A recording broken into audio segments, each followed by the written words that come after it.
Okay, thank you so much, Maria, for inviting me in this Master Summer Course elective at Copenhagen Business School. I'm very honored to be here, and I've been working with Maria for a couple of years now on the topic of circular economy.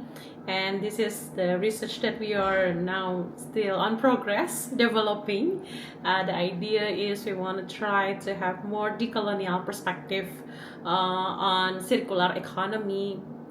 And our presentations today, I will present much more on our empirical finding and empirical materials through the research. And I hope through these discussions and presentations, you can start further conversations to give us more reflections on how to decolonize circular economy. So the title of our presentations today is Learning from Wariga, Indigenous Timekeeping and Agricultural Regenerations in Bali.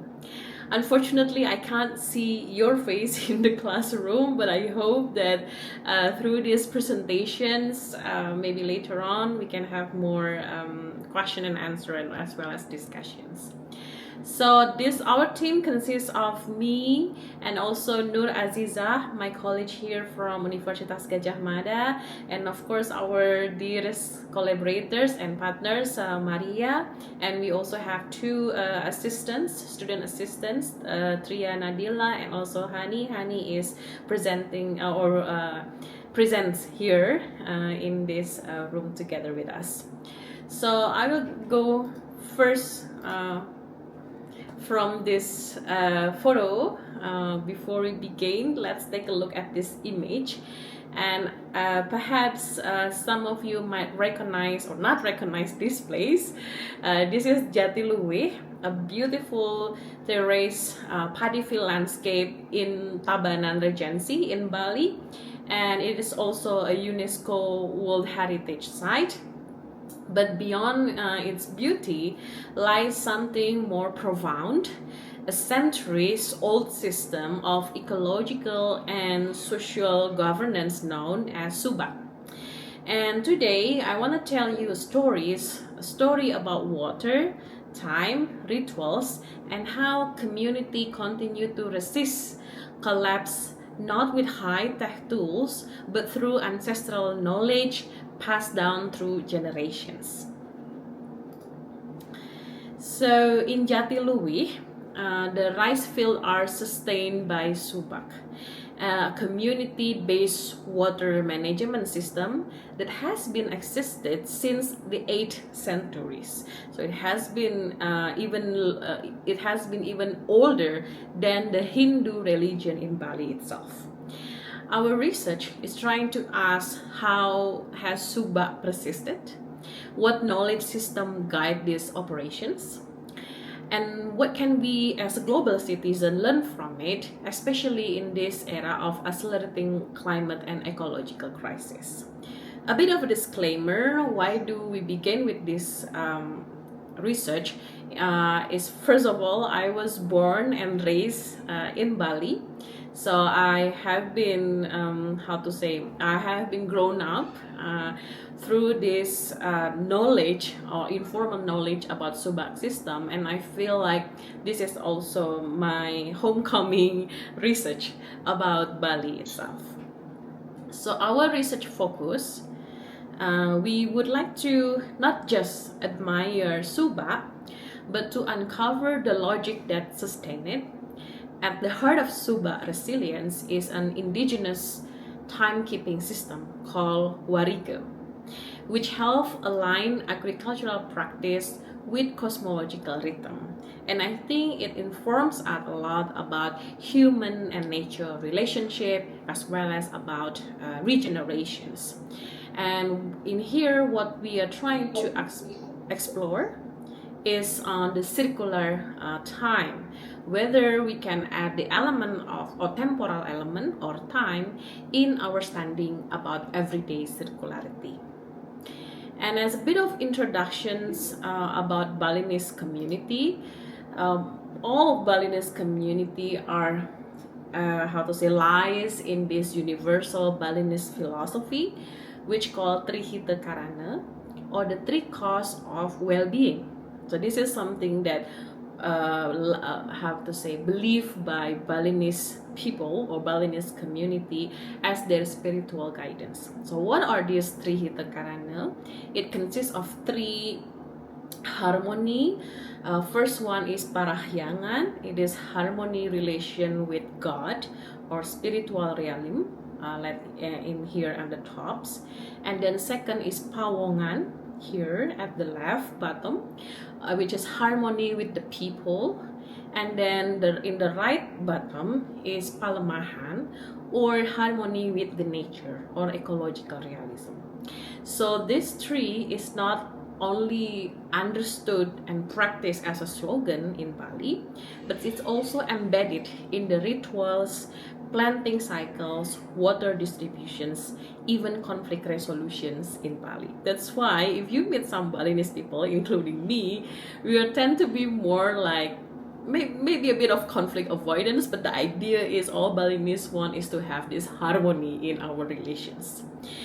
And Suba, in this course, in this research, we choose Suba because we see that Suba is the embodiment of these triadic relationships, and Wariga is how this relationship is maintained over time. Yes? Okay, sorry. And I also invite, if there is from Maria or from other students who wants to have questions and comments, you can freely to do that. Okay, so first of all, let's start with what is Wariga. What we mean by what is Wariga actually. So it is a calendrical system which combining solar, lunar, and Pawukon cycles. So it's a very complex calendar system to identify auspicious and inauspicious days for agriculture and ritual activities. So what we understood or what we interpret here is that in Wariga, time is not neutral.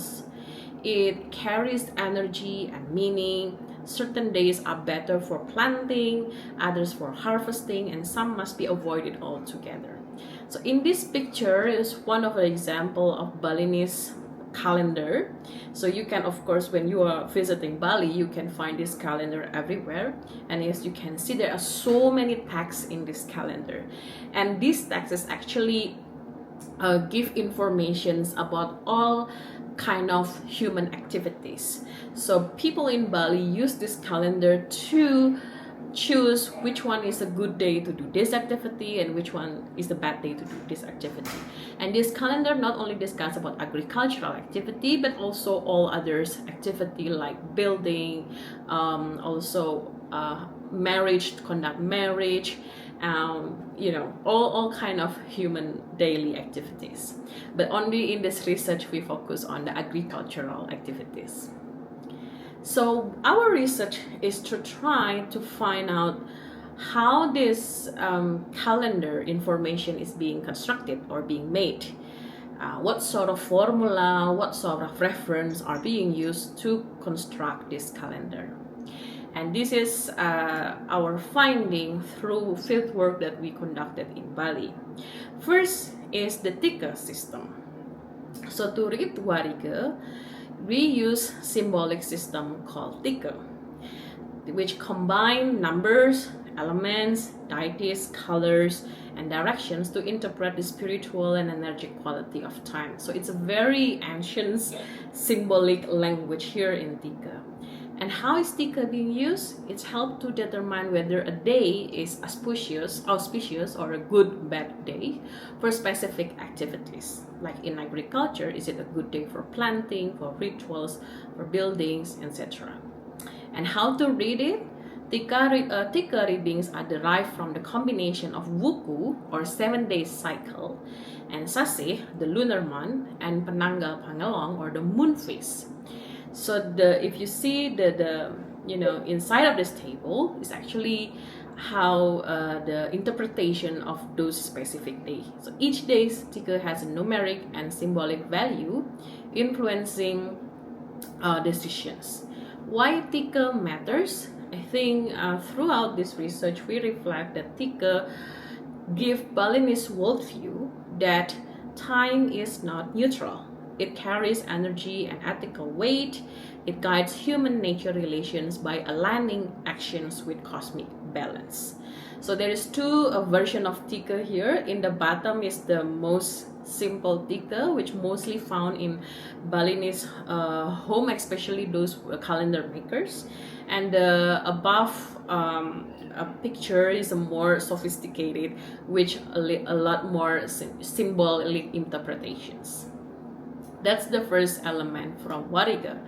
The next element is the lontar. So this knowledge is preserved in Lontar Wariga, which is a sacred palm leaf manuscript storing calendrical, cosmological, and ritual knowledge central to Balinese ancestral timekeepings. And preserved mostly in Puri or royal house or Griya, priestly lineage, they encode complex systems combining solar, lunar, and Paukan cycles. So here, a key feature of lontar is, as I mentioned before, tika system, a symbolic coding of days using numerology, directions, and so on. So the interpretations of tika vary across manuscript and regions. Here in one of our interview, we went to Puri in Karangasem, one of the quite oldest Puri there. And we found information that Wariga is a living, debated system of indigenous time ethics, and it's not a fixed doctrines. What's also interesting is that for Balinese community, consulting lontar is not just reading. It is an act of ritualized cosmological engagement, aligning human with natural and divine rhythms. So I'll show you a bit of short video here on how Balinese is starting, before they start reading lontar, they will start with this ritual as a form of communications with the lontar itself through conducting this, sort of like rituals, words, as well as the actions. So this is what they usually do before they start reading the lontar. And so from these elements of tika and Wariga, I would like to summarize it. This is something that we somewhat interpret right now. In Balinese agriculture, circularity is not just about materials, but it's also about cosmological and symbolic. So it's about doing something in the right time, right place, as well as the right words or the right discourse. And this tree has alignment is crucial for ecological regenerations. For Wariga itself, it determined the cosmological auspicious moment. For the holy place, like the paddy field, is considered is a sacred place where you can't do anything when you're on. You need to consult with the nature to do your activity in the paddy field. So it embeds the field in the sacred geography, transforming it into a spiritual domain. And mantra, or the discourse, or the right words, connect the human actions to divine force, activating the ritual's intentions. And for Suba itself, as agriculture organizations in Bali, our research found that there is a sacred cycle of 15 rituals, from Mapa Toyo, asking for abundance of waters, genangin, membuat bibit, ngerasakin or nanglung merana, spiritual cleansing of field from unseen disturbance, ngewiwit, ngerestiti. This is also interesting. If you look at ngerestiti, it's actually somewhat a promotion of not doing work. So in this time, all farmers are forbid to work in their paddy field. It's actually also aligned with the philosophy of not working or slow living, even in the agriculture work. And then we have this ngerainin, which somewhat interpret the rice as a baby or as a human baby who just being pregnant, like baby 3 months rituals, and so on. So these 15 rituals performed in a sacred space and accompanied by specific mantra. And we're not just talking about organic farming here, we're also talking about ontological design, shaping the world through cosmological ethics. And let me give you one concrete example from one of the rituals. It is called Nangluk Merana, or this ritual to stabilize and neutralize threat. So it's not only about pest control, but it's to neutralize imbalance. The idea is how to restore imbalance, not to how to eliminate any challenge or eliminate any pest, for example. And in here, we see these rituals align time. Mostly, if it's calculated through Wariga, this ritual should be usually conducted in Buddha Kliwon. And also the space, there are multiple temple and rice field, as well as the word. This is one example of the mantra that being used, and if you see the meaning of the mantra is actually a symbolic intentions to have a more purified relations with the nature. So if you see, this ritual is not simply a pest control, but an ancestral ecological contract, which is a cultural technology that aligns time, space, and words to ensure regeneration and harmony in agroecological cycles. So from this sort of brief introductions about Wariga, what can we learn about decolonizing circularities? So we have looked from the literatures how scholars have criticized mainstream circular economy for being too technocratic, focusing only on efficiencies, closed-loop productions, but ignoring the element about justice, power, and culture. So through these indigenous systems like Wariga, it reminds us that circularity is something old or is not new, and it's not just industrial. It's been practiced in various ways through relational, reciprocal, and regenerative logics. And I think this is a call for more decolonized knowledge, which open up space for plural way of knowing and being. And here we interpret how the Balinese Wariga system provide a compelling case for integrating indigenous timekeeping into circular economy discourse. So our finding shows first how Wariga sustain ecological and spiritual balance. It's also give us a reinterpretation how Wariga persists intensification programs that harm soil and waters, how it is also embedded in social custom like awik-awik, and the fourth one, how it faced modern pressures through heavy mass tourism in Bali or digitalization as well as climate crisis. Yet, through our case in Jatiluwih, we explore how Wariga can endure thanks to the intergenerational transmission cultural protections. And this is my last slide. So Jatiluwih again is beautiful not just because of its landscape but also because of its lifescapes. And Wariga Suba show us another way of being circular, which is through rhythm, respect, and reciprocity. And to conclude our presentations, I think I would love to discuss with you what can we learn from this indigenous logic for global sustainability futures. So thank you so much for listening. Thank you.